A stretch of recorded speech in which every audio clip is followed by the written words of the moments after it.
Shin tsakanin lilinbaba, gwanja da kuma jita, shin a cikin wa'annan wane ne ya fi kuɗi? Ku biyo mu domin jin wanda ya fi kuɗi a cikinsu, amma kafin nan barka da zuwa Hausa Trend TV. Idan wannan lokacin ka ne ko lokacin ki ne na farko, ku tabbata kun danna mana subscribe da kuma alamar kararrawa domin samun shirye-shiryenmu. Mun gode. Bari mu fara da tarihin kowane daga cikinsu domin sanin wane ne su. Bari mu fara da lilinbaba. Wane ne lilinbaba? Shu'aibu Ahmad Abbas, wanda aka fi sani da lilinbaba, ya kasance mawaƙi kuma marubucin waƙa, mai recording ɗin waƙa, jarumin fim, sannan kuma ɗan kasuwa. Shi ne mamallakin kamfanin North East Record, wanda a ciki yake rera duk waƙoƙinsa, sannan kamfanin ta ɗau nauyin shirya fina-finai masu dogon zango masu suna Woof da kuma Sirrin Zuci. Lilinbaba ya karɓi kyaututtuka da dama a harkarsa ta waƙa, ciki da City People Entertainment Award a 2018, inda ta karrama shi a matsayin Arewa Most Promising Music Act of the Year. Sannan ya lashe kyautar Arewa Best R&D Music Act of the Year 2019 a City People Entertainment Award. Haihuwarsa, lilinbaba ya kasance haifafen garin Gwazo ne a jihar Borno. An haife shi a watan Janairu shekarar 1992. Iyayensa su ne Ahmad Abba mahaifi, sannan Binta Ahmad mahaifiya. Karatu, lilinbaba ya yi karatunsa ne a matakin primary da secondary, kuma makarantar gaba da secondary wato diploma duk a jihar Borno, kafin mawaƙin ya shigo masana'antar Kannywood domin fara harkarsa ta waka. Mawaƙin ya fara da harkarsa a waƙoƙin R&B tun shekarar 2016, wanda kawo yanzu ya yi waƙoƙi sama da 100. Sannan za a iya cewa yana ɗaya daga cikin manyan mawaƙan R&B na arewacin Najeriya, kasancewar yadda ya samu karɓuwa da kuma tarin masoya cikin ƙanƙanin lokaci. Sai dai duk jimawarsa a masana'antar Kannywood, jarumin bai taɓa fitowa a kowace fim ba, sai dai shekarar 2020, inda ya fito a wani fim Abubakar M Sharif mai shaida. A cikin fim ɗin Abubakar Bashir mai shaida mai suna Hawa Kulu, kafin daga baya ya fara cire fim ɗin nashi mai dogon zango mai suna Woof. Ɗaukakarsa ya fara ne tun bayan waƙarsa mai suna Aisha da ya yi shekarar 2018. A waƙar ta samu karɓuwa, sannan ta kasance ita ce sallar sanarwarsa, domin ita ce waƙarsa ta farko da ya mata bidiyo ya fara saka a YouTube channel ɗinsa. Daga bisani suka yi wata waƙa tare da gwanja mai suna Girgiza Baya da kuma Zance Ya Ƙare. Kana daga bisani suka yi wata waƙa tare da Umar M Sharif mai suna Bazama da kuma Tsaya, da kuma waƙar da suka yi da Umar M Sharif da Mr. Bangis da shi da lilinbaba mai suna Sarki Goma. Aure, lilinbaba ya auri Ummi Rahab, wato jaruma a cikin fim ɗinsa mai suna Woof, bacin da sun samu ɗan matsala da mai gidanta wato Adam A. Zango. Mabiya, jarumin kuma mawaƙin, kamar dai duk wani tauraro, yana da tarin magoya baya. Kafafen sada zumunta yake da sama da mutum 500,000 wanda ke bibiyar shi a shafinsa na Instagram. Na biyu, Jita. Shin wane ne Jita? Cikakken sunansa ya kasance Isa Ali Jibrin. Ana masa lakabi da Jita a fannin waka, amma ana kiran shi da Jita ko Ali Isa Jita. Sunan shi na yanka shine Ali Isa Jibrin. Ya kasance mawaƙin Hausa na zamani, marubucin waka, kuma mai rerawa, mai bada umarni a shirin Hausa na Kannywood, kuma mai shirya fim. Haihuwarsa, an haifi Jita shekarar 1983 watan Juli ranar 15 a jihar Kano, cikin garin Gede-Gede. Mawaƙin ya tashi a Shagari Quarters, karamar hukumar Kumbotso a garin Gede-Gede. Daga bisani suka koma Lagos saboda canjin wajen kasuwanci da mahaifinsa yi. Bayan kuma suka sake koma Abuja, sannan mahaifinsa Alhaji Salisu Jibrin Kibiya, wanda ya kasance mahauci ne, mahaifiyarsa kuma Hajiya Ummul Khairi. Matakin karatu, Jita ya fara karatun nazari a Shagari Quarters. Ya yi karatun firamare da secondary a Victoria Island da ke Lagos a cikin wani barikin sojoji mai suna Bonicam Barrack.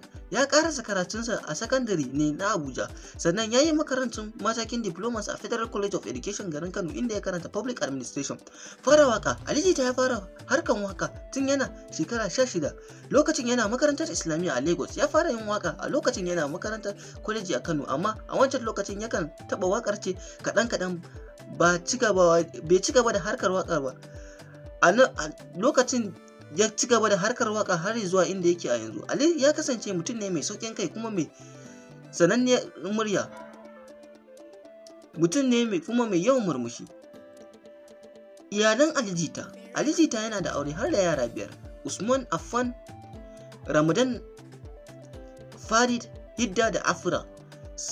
Samun ɗaukakarsa, Ali Jita ya yi wata waƙa mai suna Love.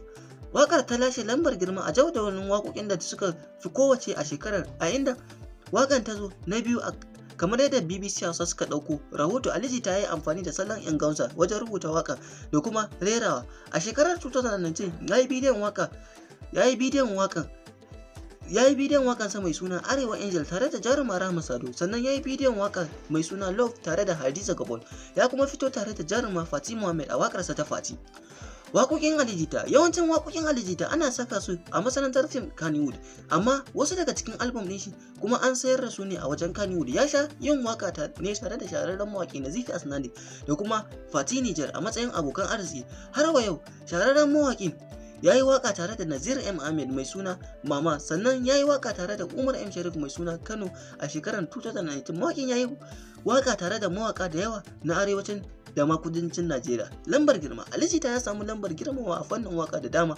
Jerin waƙoƙin Ali Jita, Murmushin Alƙawari, Tambura, Zaman Gida da dai sauransu. Na uku, Ado Gwanja. Wane ne Ado Gwanja?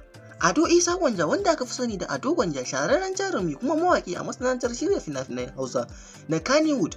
Haihuwa, an haifi jarumin ne Ado Isa Gwanja ko kuma Ado Gwanja ne a garin Kano a shekarar 1987, 1987 a watan Nuwamba.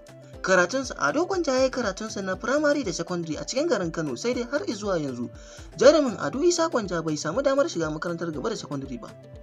Fara fim, jarumin Ado Gwanja ya fara fitowa a fina-finai na Kannywood na 2009, sannan ya fara ne da fitowa a matsayin ɗan Daudu, wanda hakan na daga cikin fara silar haskaka taurarinsa, wanda ya fito a cikin fina-finai kamar su Kicimali, Ɗan Yau, Ɗan Kuka da sauransu. Fara waka, sannan jarumin ya fara waka bayan wani lokaci da bayyanarsa a masana'antar ta Kannywood, wanda hakan ya bada gudunmuwa sosai wajen ƙara haskaka taurarinsa a faɗin ƙasar Najeriya, musamman arewa da ma wasu ƙasashen Afirka irin su Nijar, Chad, Libya, Benin da dai sauransu. Ɗaukakarsa ta fara ne tun bayan fitowarsa a wani fim mai suna Ɗan Kuka da kuma ɗaya daga cikin waƙoƙinsa mai suna Kujerar Tsakar Gida, wadda ta samu karɓuwa sosai musamman a gurin mata. Iyali, jarumi Ado Isa Gwanja ko kuma Ado Gwanja ya kasance ɗan uwa ne ga ɗaya daga cikin darucci na masana'antar ta Kannywood, wato Sa'idu Gwanja, sannan yana da mata ɗaya kuma sunanta Maimuna da yarinya ɗaya sunanta Nur. Jerin fina-finai, Ɗan Yau, Ɗan Kuka, Ɗan Malam da dai sauransu. Sannan kuma ya kasance cikin jaruman shahararrun sirri na gidan Badamasi, wanda ake haskawa a tashar Arewa 24. Jerin waƙoƙi, Na Ji Daɗi, Mamar, 'Yan Mata da dai sauransu. Sannan ya yi albums kamar su Kujerar Tsakar Gida, Mai Keke da dai sauransu. Haɗaka, jarumi Ado Gwanja ya fito a fina-finai da dama da jarumai da dama kamar su Ali Nuhu, Adam A. Zango, Horo Ɗan Mama, Ali Atwok da sauransu. Sannan ya yi waƙoƙi tare da mawaƙa kamar su Hamisu Breka, Umar M. Sharif, Adam A. Zango da sauransu. Kyautar girmamawa, jarumi Ado Gwanja ya sha karɓar kyautar girmamawa da dama kamar su Best Supporting Actor 2017, Best Comedian of the Year 2000, Best Comedian of the Year daidai da dai sauransu. Ƙarin bayani dangane da Ado Gwanja, kamar yadda ya zayyana, jarumin sana'ar mahaifinsa sai da shayi ne, sannan a lokacin da mahaifinsa nasa yake rayu, duk wani babba a jihar Kano sai ya zo wajen sarkin Kano idan zai sha shayi wajen mahaifinsa yake zuwa a karɓar masa ko kuma a sai masa. Sannan babban abokinsa a masana'antar shine Dan Auta, a bangaren waka kuma Umar M. Sharif, Hamisu Breka da Tinkin Mai Gashi. Sai dai a ƙarshe duk da jarumin ya bada misali da hadisin manzon Allah, wanda ya ce wanda aka ce ku yi aure ku haifafa, Allah zai yi alfahari da ku, amma shi ya ce a nashi tsarin nashi ya fi so ya haifi yara biyu tsakanin kuma lilinbaba, mata. Ali Jita, Ado Gwanja, wane ne ya fi kuɗi?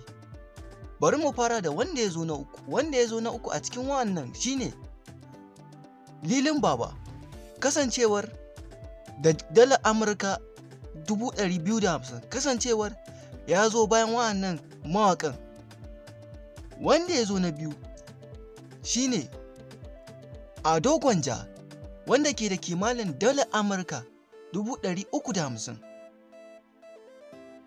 wanda tun da daɗewa ya fara harkar fim, daga baya ya zo ya bada mawaƙa ƙarfi. Wanda ya zo na ɗaya shine Ali Jita, kasancewar wanda ya fi daɗewa a masana'antar waƙa da kuma yana ma sarakuna waƙoƙi, kuma ya fi wa'annan mawaƙan halartar bukunkuna da yawa. Allah ya sa mu dace.